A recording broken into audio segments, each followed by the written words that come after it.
जय Shri Krishna friends, welcome to Harimukund. आइए आज श्रीमद् भागवत पुराण के 5वें स्कंद का 14वां अध्याय शुरू करते हैं। इसमें श्री सुखदेव जी भवाटवी का स्पष्टीकरण कर रहे हैं। श्री सुखदेव जी कहते हैं, राजन, देह अभिमानी जीवों के द्वारा सत्व आदि गुणों के भेद से शुभ, अशुभ और मिश्र 3 प्रकार के कर्म होते रहते हैं। उन कर्मों के द्वारा ही निर्मित नाना प्रकार के शरीरों के साथ होने वाला जो संयोग वियोग आदि रूप अनादि संसार जीव को प्राप्त होता है, उसके अनुभव के 6 द्वार हैं, मन और 5 ज्ञानेंद्रियां। उनसे विवश होकर यह जीव समूह मार्ग भूलकर भयंकर वन में भटकते हुए धन के लोभी बंजारों के समान परम समर्थ भगवान विष्णु के आश्रित रहने वाली माया की प्रेरणा से बीहड़ वन के समान दुर्गम मार्ग में पड़कर संसार वन में जा पहुँचता है। यह वन शमशान के समान अत्यंत अशुभ है। इसमें भटकते हुए उसे अपने शरीर से किए हुए कर्मों का फल भोगना पड़ता है। यहाँ अनेकों विघ्नों के कारण उसे अपने व्यापार में सफलता भी नहीं मिलती, तो भी यह उसके श्रम को शांत करने वाले श्री हरि एवं गुरुदेव के चरणारविंद मकरंद मधु के रसिक भक्त भ्रमरों के मार्ग का अनुसरण नहीं करता। इस संसार वन में मन सहित 6 इंद्रियां ही अपने कर्मों की दृष्टि से डाकुओं के समान हैं। पुरुष बहुत सा कष्ट उठाकर जो धन कमाता है, उसका उपयोग धर्म में होना चाहिए। वही धर्म यदि साक्षात भगवान परम पुरुष की आराधना के रूप में होता है, तो उसे परलोक में निःश्रेयस का हेतु बतलाया गया है। किंतु जिस मनुष्य का बुद्धि रूप सारथी विवेकहीन होता है और मन वश में नहीं होता, उसके उस धर्मोपयोगी धन को ये मन सहित 6 इंद्रियां देखना, स्पर्श करना, सुनना, स्वाद लेना, सूंघना, संकल्प विकल्प करना और निश्चय करना, इन वृत्तियों के द्वारा ग्रस्तोचित विषय भोगों में फंसाकर उसी प्रकार लूट लेती है जिस प्रकार बेईमान मुखिया का अनुगमन करने वाले एवं असावधान बंजारों के दल का धन चोर डाकू लूट ले जाते हैं। जिस प्रकार यदि किसी खेत के बीजों को अग्नि द्वारा जला न दिया गया हो, तो प्रतिवर्ष जोतने पर भी खेती का समय आने पर वह फिर झाड़ झंकार लता और तृण आदि से गहन हो जाता है, उसी प्रकार यह गृहस्थ आश्रम भी कर्म भूमि है। इसमें भी कर्मों का सर्वथा उच्छेद कभी नहीं होता, क्योंकि यह घर कामनाओं की पिटारी है। उस गृहस्थ आश्रम में आसक्त हुए व्यक्ति के धन रूप बाहरी प्राणों को डांस और मच्छरों के समान नीच पुरुषों से तथा टिड्डी, पक्षी, चोर और चूहे आदि से क्षति पहुंचती रहती है। कभी इस मार्ग में भटकते भटकते यह अविद्या, कामना और कर्मों से कलुषित हुए अपने चित्त से दृष्टि दोष के कारण इस मर्त्य लोक को, जो गंधर्व नगर के समान असत है, सत्य समझने लगता है। फिर खान पान और स्त्री प्रसंग आदि व्यसनों में फंसकर मृग तृष्णा के समान मिथ्या विषयों की ओर दौड़ने लगता है। कभी बुद्धि के रजोगुण से प्रभावित होने पर सारे अनर्थों की जड़ अग्नि के मल रूप सोने को ही सुख का साधन समझकर उसे पाने के लिए लालायित हो इस प्रकार दौड़ धूप करने लगता है, जैसे वन में जोड़े से ठिठुरता हुआ पुरुष अग्नि के लिए व्याकुल होकर उन्मुख पिशाच की ओर उसे आग समझकर दौड़े।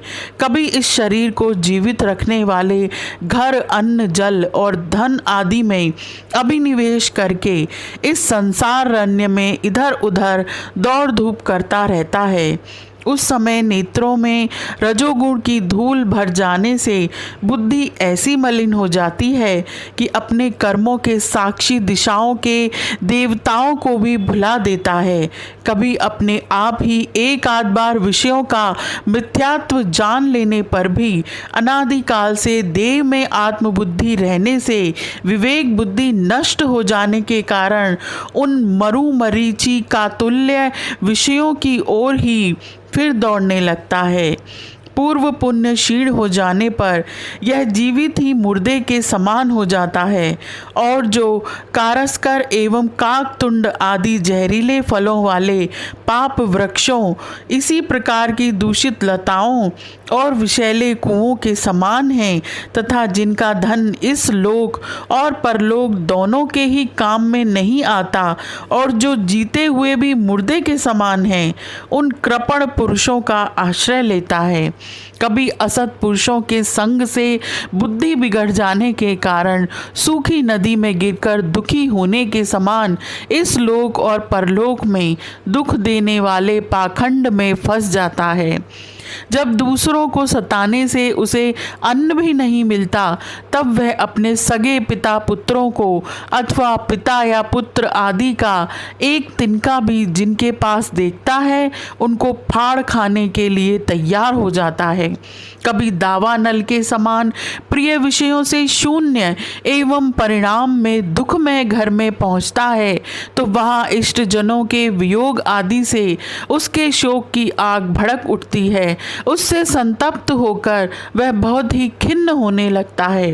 कभी काल के समान भयंकर राजकुल रूप राक्षस इसके परम प्रिय धन रूप प्राणों को हर लेता है तो यह मरे हुए के समान निर्जीव हो जाता है। गृहस्थ आश्रम के लिए जिस कर्म विधि का महान विस्तार किया गया है, उसका अनुष्ठान किसी पर्वत की कड़ी चढ़ाई के समान ही है। लोगों को उस ओर प्रवृत्त देखकर उनकी देखा देखी जब यह भी उसे पूरा करने का प्रयत्न करता है, तब तरह तरह की कठिनाइयों से क्लेशित होकर कांटे और कंकड़ों से भरी भूमि में पहुँचे हुए व्यक्ति के समान दुखी हो जाता है। कभी पेट की असहन ज्वाला से अधीर होकर अपने कुटुंब पर ही बिगड़ने लगता है। फिर जब निद्रा रूप अजगर के चंगुल में फंस जाता है, तब अज्ञान रूप घोर अंधकार में डूबकर सूने वन में फेंके हुए मुर्दे के समान सोया पड़ा रहता है। उस समय इसे किसी बात की सुधि नहीं रहती। कभी दुर्जन रूप काटने वाले जीव इतना काटते तिरस्कार करते हैं कि इसके गर्व रूप दांत जिनसे यह दूसरों को काटता था टूट जाते हैं। तब इसे अशांति के कारण नींद भी नहीं आती तथा मर्म वेदना के कारण क्षण क्षण में विवेक शक्ति क्षीण होते रहने से अंत में अंधे की भांति यह नरक रूप अंधे कुएं में जा गिरता है। कभी विषय सुख रूप मधु कणों को ढूंढते ढूंढते जब यह लुक छिपकर पर स्त्री या पर धन को उड़ाना चाहता है, तब उनके स्वामी या राजा के हाथ से मारा जाकर ऐसे नरक में जा गिरता है जिसका ओर छोर नहीं है। इसी से ऐसा कहते हैं कि प्रवृत्ति मार्ग में रहकर किए हुए लौकिक और वैदिक दोनों ही प्रकार के कर्म जीव को संसार की ही प्राप्ति कराने वाले हैं। यदि किसी प्रकार राजा आदि के बंधन से छूट भी गया तो अन्याय से अपहरण किए हुए उन स्त्री और धन को देवदत्त नामक कोई दूसरा व्यक्ति छीन लेता है और उससे विष्णु मित्र नाम का कोई तीसरा व्यक्ति झटक लेता है। इस प्रकार वे भोग एक पुरुष से दूसरे पुरुष के पास जाते रहते हैं, एक स्थान पर नहीं ठहरते। कभी कभी शीत और वायु आदि अनेकों आधिदैविक आदि भौतिक और आध्यात्मिक दुख की स्थितियों के निवारण करने में समर्थ न होने से यह अपार चिंताओं के कारण उदास हो जाता है। कभी परस्पर लेन देन का व्यवहार करते समय किसी दूसरे का थोड़ा सा दमड़ी भर अथवा इससे भी कम धन चुरा लेता है तो इस बेईमानी के कारण उससे वैर ठन जाता है। राजन, इस मार्ग में पूर्व पूर्वोक्त विघ्नों के अतिरिक्त सुख दुख, राग द्वेष, भय, अभिमान, प्रमाद, उन्माद, शोक, मोह, लोभ, ईर्षा, अपमान, क्षुधा आदि व्याधि, जन्म, जरा और मृत्यु आदि और भी अनेकों विघ्न हैं। काल चक्र साक्षात भगवान विष्णु का आयुध है।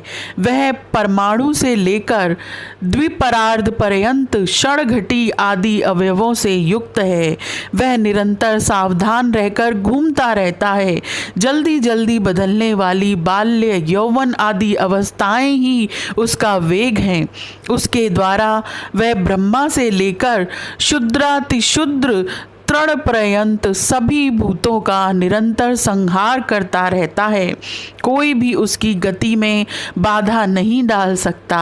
उससे भय मानकर भी जिनका यह कालचक्र निज आयुध है, उन साक्षात भगवान यज्ञ पुरुष की आराधना छोड़कर यह मंदमती मनुष्य पाखंडियों के चक्कर में पड़कर उनके कंक, गिद्ध, बगुला और बटेर के समान आर्य शास्त्र बहिष्कृत देवताओं का आश्रय लेता है, जिनका केवल वेद बाह्य अप्रमाणिक आगमों में ही उल्लेख किया है। ये पाखंडी तो स्वयं ही धोखे में हैं। जब यह भी उनकी ठगाई में आकर दुखी होता है, तब ब्राह्मणों की शरण लेता है। किंतु उपनयन संस्कार के अनंतर श्रौत स्मार्त कर्मों से भगवान यज्ञ पुरुष की आराधना करना आदि जो उनका शास्त्रोक्त आचार है, वह इसे अच्छा नहीं लगता। इसलिए वेदोक्त आचार के अनुकूल अपने में शुद्धि न होने के कारण यह कर्म शून्य शूद्र कुल में प्रवेश करता है, जिसका स्वभाव वानरों के समान केवल कुटुंब पोषण और स्त्री सेवन करना ही है।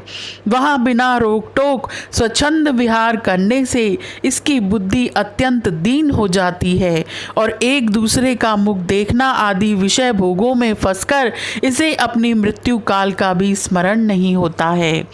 इस प्रकार प्रवृत्ति मार्ग से पढ़कर सुख दुख भोगता हुआ यह जीव रोग रूपी गिरी गुहा में फंसकर उसमें रहने वाले मृत्यु रूप हाथी से डरता रहता है। कभी कभी शीत, वायु आदि अनेक प्रकार के आदि दैविक, आदि भौतिक और आध्यात्मिक दुखों की निवृत्ति करने में जब असफल हो जाता है, तब उस समय अपार विषयों की चिंता से यह खिन्न हो उठता है। कभी आपस में क्रय विक्रय आदि व्यापार करने पर बहुत कंजूसी से करने से इसे थोड़ा सा धन हाथ लग जाता है।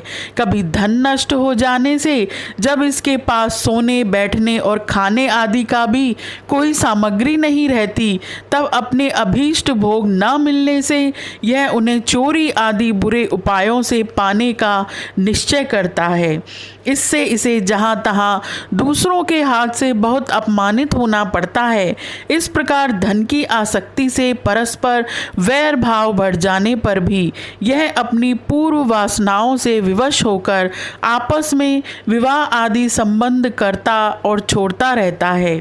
इस संसार मार्ग में चलने वाला यह जीव अनेक प्रकार के क्लेश और विघ्न बाधाओं से बाधित होने पर भी मार्ग में जिस पर जहाँ आपत्ति आती है अथवा जो कोई मर जाता है उसे जहाँ का तहाँ छोड़ देता है तथा नए जन्मे हुओं को साथ लगाता है। कभी किसी के लिए शोक करता है, किसी का दुख देखकर मूर्छित हो जाता है, किसी के वियोग होने की आशंका से भयभीत हो उठता है, किसी से झगड़ने लगता है, कोई आपत्ति आती है तो रोने चिल्लाने लगता है। कहीं कोई मन के अनुकूल बात हो गई तो प्रसन्नता के मारे फूला नहीं समाता, कभी गाने लगता है और कभी उन्हीं के लिए बंधने में भी नहीं हिचकता। साधु जन इसके पास कभी नहीं आते, यह साधु संगत से सदा वंचित रहता है। इस प्रकार यह निरंतर आगे ही बढ़ रहा है। जहाँ से इसकी यात्रा आरंभ आरंभ हुई है और जिसे इस मार्ग की अंतिम अवधि कहते हैं, उस परमात्मा के पास यह अभी तक नहीं लौटा है। परमात्मा तक तो योग शास्त्र की भी गति नहीं है। जिन्होंने सब प्रकार के दंड शासन का त्याग कर दिया है, वे निवृत्ति परायण संयतात्मा मुनिजन ही उसे प्राप्त कर पाते हैं। जो दिग्गजों को जीतने वाले और बड़े बड़े यज्ञों का अनुष्ठान करने वाले राज ऋषि हैं, उनकी भी वहां तक गति नहीं है। वे संग्राम भूमि में शत्रुओं का सामना करके केवल प्राण परित्याग ही करते हैं तथा जिसमें यह मेरी है ऐसा अभिमान करके वैर ठाना था, उस पृथ्वी में ही अपना शरीर छोड़कर स्वयं परलोक को चले जाते हैं। इस संसार से वे भी पार नहीं होते। अपने पुण्य कर्म रूप लता का आश्रय लेकर यदि किसी प्रकार यह जीव इन आपत्तियों से अथवा नरक से छुटकारा पा भी जाता है, तो फिर इसी प्रकार संसार मार्ग में भटकता हुआ इस जन समुदाय में मिल जाता है। यही दशा स्वर्ग आदि उधर्व लोकों में जाने वालों की भी है। राजन, राजऋषि भरत के विषय में पंडित जन ऐसा कहते हैं, जैसे गरुड़ जी की होड़ कोई मक्खी नहीं कर सकती, उसी प्रकार राजऋषि महात्मा भरत के मार्ग का कोई अन्य राजा मन से भी अनुसरण नहीं कर सकता। उन्होंने पुण्य कीर्ति श्री हरि में अनुरक्त होकर अति मनोरम स्त्री पुत्र मित्र और राज्य आदि को युवावस्था में ही विष्ठा के समान त्याग दिया था। दूसरों के लिए तो इन्हें त्यागना बहुत ही कठिन है। उन्होंने अति दुस्तज्य पृथ्वी पुत्र स्वजन संपत्ति और स्त्री की तथा जिसके लिए बड़े बड़े देवता भी लालायित रहते हैं, किंतु जो स्वयं उनकी दया दृष्टि के लिए उन पर दृष्टिपात करती रहती थी, उस लक्ष्मी की भी लेश मात्र इच्छा नहीं की। यह सब उनके लिए उचित ही था, क्योंकि जिन महानुभावों का चित्त भगवान मधुसूदन की सेवा में अनुरक्त हो गया है, उनकी दृष्टि में मोक्ष पद भी अत्यंत तुच्छ है। उन्होंने मृग शरीर छोड़ने की इच्छा होने पर उच्च स्वर से कहा था कि धर्म की रक्षा करने वाले धर्म अनुष्ठान में निपुण योग गम्य सांख्य के प्रतिपाद्य प्रकृति के अधीश्वर यज्ञ मूर्ति सर्वांतरयामी श्री हरि को नमस्कार है। राजन, राजऋषि भरत के पवित्र गुण और कर्मों की भक्तजन भी प्रशंसा करते हैं। उनका यह चरित्र बड़ा कल्याणकारी, आयु और धन की वृद्धि करने वाला है, लोक में सुयश बढ़ाने वाला और अंत में स्वर्ग तथा मोक्ष की प्राप्ति कराने वाला है।